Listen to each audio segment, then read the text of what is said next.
आज आपण बनवणार आहोत लाल भोपळ्याचे घारगे.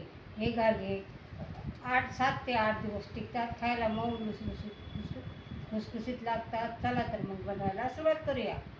लाल भोपळ्याचे घारगे बनवण्यासाठी मी अर्धा किलो लाल भोपळा घेतलेला आहे आणि हा भोपळा स्वच्छ धुवून त्याचे बी काढून घेतलेले आहेत. कुकरमध्ये पाणी घातलेले आहे आणि आता तुम्हाला याच्यामध्ये भोपळा घालून फुल गॅसवरती 1 शिटी करायची आणि कमी गॅसवरती 2 शिट्या करून घ्यायच्या आहे.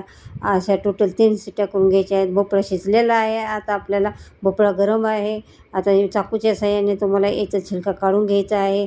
बघा पटकन निघते कसा.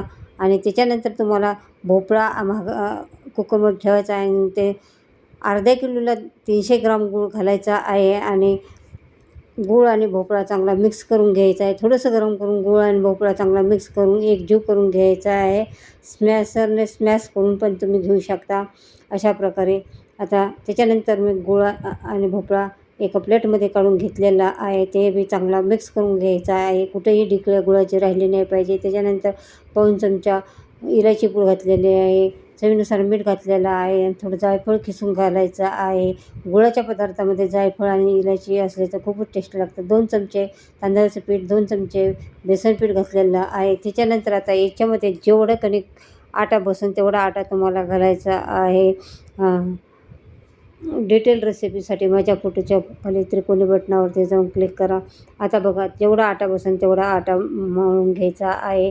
हा आटा तुम्हाला जास्त पातळही नाही मळायचा आणि जास्त घट्टही नाही. आता टोटल 3 वाट्या आटा मला याच्यामध्ये लागलेला आहे. बघा अशा प्रकारे आटा आपल्याला मळून 5 मिनटं थोडंसं रेस्ट करायचं ठेवायचं आहे. आणि त्याच्यानंतर तुम्हाला एक लाटी लाटून घ्यायची आहे आणि गोल आकाराचं भांडं घेऊन असं गोल गोल आकाराचे लाट्या तयार करून घ्यायच्या आहे. ते तेल गरम करायला ठेवलेलं आहे. तेल आणि गॅस कमी करायचा आहे आणि त्याच्यानंतर तुम्हाला एक घारगं तेलामध्ये सोडायचं आहे. त्याच्यानंतर त्याला हलवायचं नाही आहे. आपोआप त्याला वरती येऊन द्यायचं आहे. बघा कसं टंप फुगलेला आहे आणि वरती आल्यानंतर थोडं थोडं तेल टाकून तुम्हाला त्याच्यावरती घालायचं आहे. त्यानंतर पलटे मारायचं आहे.